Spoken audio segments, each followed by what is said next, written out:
سلامات يدلو حنت حق نجار كزاربوكم نايب حق يزاربوكم تصني لكم سمعوني لايك سبسكرايب كاي ترسو انتي مثلكم انا هيوتي ملو ابزي 4-5 عمت ميديا خبز جمر زقات امن نجار كنقركم بتعمي زقرمني بزعبه تيك توك الطاقمة وي فيسبوك وي يوتيوب الطاقمة مالتي امنو نكحدوني مانم يخون يوتيوبر يخون فيسبوك تيك توك جنزب كركب يسارح جنزب كركب كالو والحنت نجر يلا حدش كتركب دي خات تلكمني ابز غزي حجي بفيسبوك ركبي اجد ابي لغزاربكم ولا بزك قبرلكم هو ركبي ابز قربا غزي ابز ان 3 ورحه مالتي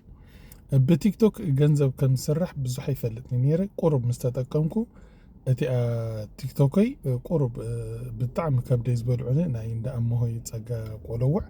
سلا كاباي سلا زخفو نعم هيبيوم مالخو مالتي حجه كان بحدش ازي تيك توك جميره ازي تيك توك غنا ابديت ايكون تنزلا مالت مهناتو ايميل كالا خلا ابيني كالي قصلا بيله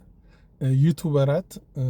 بزعبه صمدو غلمله بزح نغير يزربالو بوغن ኤርትራ ይሁን بوغن ትግራይ ማለት ሓንቲ አርጊጽ ክዛረበኩም ዝደሊ ካብ ፖለቲካ ማንም ሰብ ቆጽ አለው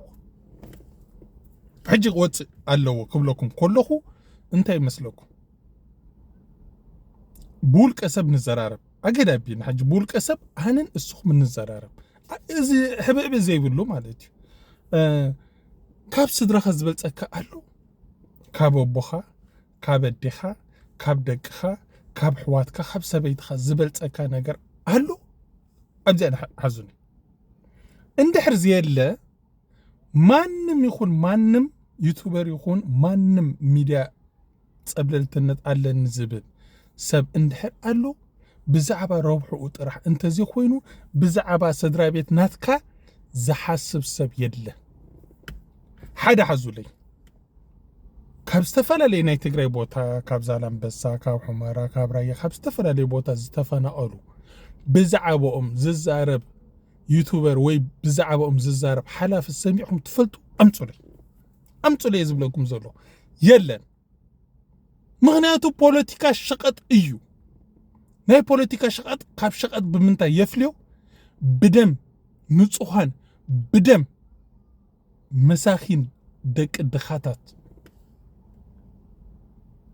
دم أفسيسكا جنزم مركب مالتي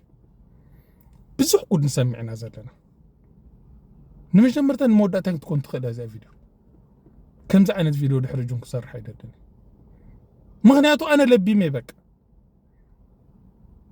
أبتقرأي سبيت اللاتني قول علني بيت السبا اللون بزح نقرأ اللون أنا بزعبي ميك حسب اندحر بوليتيكينياتا لنفسهم راح زحصو اندحر كوينهم حلافنتهم كم يجيرهم يبلو اتحاد مستحاد انداتا بأس اتحاد انداتا تي دي اف سراوي تقرأي سراوي أبقوني لا وا نايب حق انو نزارب وقعت اللو نادو عدس وقعت اللو نادو بزعب انس زاربن بزعب انس حسن سبس عدلو ريخم تفلتو تخحيسن اي تخحسن وقو تحكم اي تحكمن بسنك وحدات جنزبات نعسرت إسراش زي كونا جنزبات عينهم بزوحات سأنو له اقروم زمش بزوحات رينينا سلازي حواتي اندحر البوليتيكا زي نيو القصبات رابحة اندحر كوينوس نحنا انتهي نقبر لنا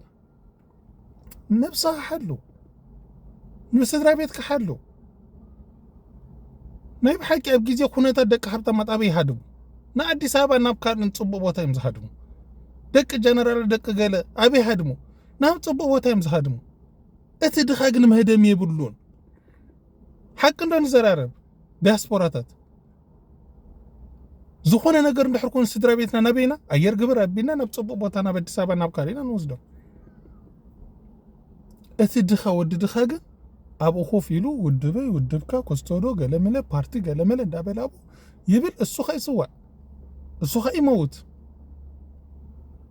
من كاين نبر دك جنرالاتن دك بريزنتاتن دك دياسبورانكا اتي عدغات صباحن وين بروا اتي مسكين دخا قمنا رايو نحلنا نمبر ስለዚህ ፖለቲካ ወደ ፖለቲካ ገንዘብ ረብሓ እንተዚ ኮይኑ ንስልጣንካ ምንዋሕ እንተዚ ኮይኑ ንኻልእ ቢዝነስካ ተጠቅም እንተዚ ኮይኑ ወልሓደ ነገር የለን ኣሃ ንንዶ ንበል ሕጂ ኣብዚ ግዜ ሕጂ ዊስኪ መን ይሰቲ ኣብዚ ግዜ ሕጂ ከብዲ መን ይውፅእ ዘሎ ኣብዚ ግዜ ሕጂ ሃብቲሙ ዘሎ መን እዩ ሃብታማት ኣለዉ ዶ ኣብ ትግራይ ወለዉ ኩናት ክጅምር ወይ ገለመለ ክበሃል ከሎ ክባን ዕፅዋን ክበሉ ዕፅው ኣቢልካ ነዳዲ ዘይቲ ሽኮር ገለመለ እኽሊ ገለመለ ዘኽብሮ ዘሎ መን እዮም ነጋዶ ሃብታማት ግዜ ሰላም ድሕር ኮይኑ ድሕር ተረጋጊኡ ግን ከምዚ ዓይነት መክሰብ ግን ኣይርከብ ኣብዚ ግዜ ሕጂ እንድሕር ናይ ብሓቂ ሃብታማት ብጀካ ሓደ ክልተሲ መን ኣሎ ሃብታማት ዳ ሕጂ ነቲኦም TDF ምንንቲ ሃገር ኢሎም ዘለዉ ዳ ዘይሕክምዎ እቲ ካብ መረበቱ ተፈናቂሉ ኣብ ኮንቲነርን ኣብ ካልእ እንተጓሒፉ ዘሎ ኣብ ፅርግያታት ዝልምን ዘሎ ኣዴታት ምስ ደቀን ደቂ ስዋኣት ሒዘን ዝልምና ዘለዋ ዳ ስለምንታይ ዳ ንዕን ገለ ነገር ዘይግበረለን ስለዚ ብፖለቲካ ተዛሪቡ ብካልእ ተዛሪቡ ኩሉ ነገር ንነብሱ ሸቐጥ እዩ ኣማኖ ንክሓደ ኣነ ናይ ብሓቂ ብዛዕባ ህዝቢ ናይ ትግራይ ኡይ ዝብል ዝነበርኩ ካብ ልበይ ይስማዓኒ ነይሩ ካብ ልበይ እመኑኒ እስከ ብዩቱብ ዲ ሃብታም ብፌስቡክ ዲ ፎሎወር ዘለኒ ብቲክቶክ ዲ ፎሎወር ዘለኒ እስከ ርአዩ ሕጂ ግን ለቢሜ ስለዝለበምኩ ለብሙ እብለኩም ኣለኹ ኣነ ስለዝለበምኩ ለብሙ እብለኩም ኣለኹ በቃ ለብሙ እስኹም ከመይ ገይሩ የዋፃእኩም ከመይ ገይሮም ስድራ ቤትኩም ትመርሑ ከመይ ገይርኩም ስድራ ቤትኩም ካብ ኩናትን ወዲ ኩናትን ተውፅዎም ሕሰቡ መቸም ከም ዝግበሩ ይብለኩም ዝጠቅመኩም ንስድራ ቤትኩም ንዓኹም ንሶም ትፈልጥዮም ብዙሕ ምስ ተዛረብና ኣብ ግዜ እዚ ኩነታት ገንዘብ ይዋፃ ነይሩ እንታይ ኮይኖም ከመይ ኮይኖም እንታይ እዩ ኣበይ ከይዱ እቲ ገንዘብ ግን ብዙሕ ነገር ትፈልጥዮም ስለዚ በጃኹ ነፍስኹም ተኸናኸሉ ስድራ ቤትኩም ሓልዉ ውጋእ ተለኹም ውጋእ ተሕክሙ ዝተፈናቀለ ዘሎ ብዛዕባ እቶም ዝተፈናቀሉ ተዛረቡ እንተዚ ኮይኑ ኩሉ ዓይነት ፖለቲካ ማለት ሸቐጥ ብደም ሰብ ብደም ህይወት ብሞት ናይ ሓደ ድኻ ስልጣንካ እንዳናዋሕካ ሸቐጥካ እንዳካዓበትካ መንባር ማለት እዩ እዚ እቲ ፖለቲካ እመኑኒ ሓድሽ እንታይ ትገብር ኣላ ኣብዚ ግዜ ሕጂ ንፈለወረይ ዝጠቅምን ዘይጠቅምን እንዳምፃኹ ዘይጠቅም እኮ ይበልኩን ዝጠቅም እንዳምፃኹ ንዖም ዘምህር ነገር እንዳምፃኹ ኣነ እረብሕ እትዮም ፈለወረይካ ዝረብሐሉ ምክንያት የዘብን ካብ ሕጂ ነው ምንቃሕ ጥራሕ ዘለየና በቃ ስፖርትካ ስራሕ ገንዘብካ ኣክብ ኣበይ ውዕል ገንዘብካ ፍለጥ ኣበላልዓኻ ኣማሓይሽ ቆርበትካ ኣስተኻኽል ጨጉሪ ከምዚ በርሕ ዘለኻ ገለ ማሳጅ እንዳገበርካ ገለ ግበር በቃ ህይወትካ ምራሕ ቤተሰብ ኣሕዋተይ ናይ ብሓቂ ዛረበኩም እዚ ምኽሪ እዚ ማንም ኣይመኽረኩም ኣነ እዚኣ ናይ መወዳእታ ቪድዮ እያ ብዛዕባ ከምሳት ኣይዛረብኒ ሸር በልዎ ደስ ይብለኩም ላይክ በልዎ ደስ ይብለኩም ሰብስክራይብ ግበሩ ደስ ይብለኩም በቃ ክረብሕ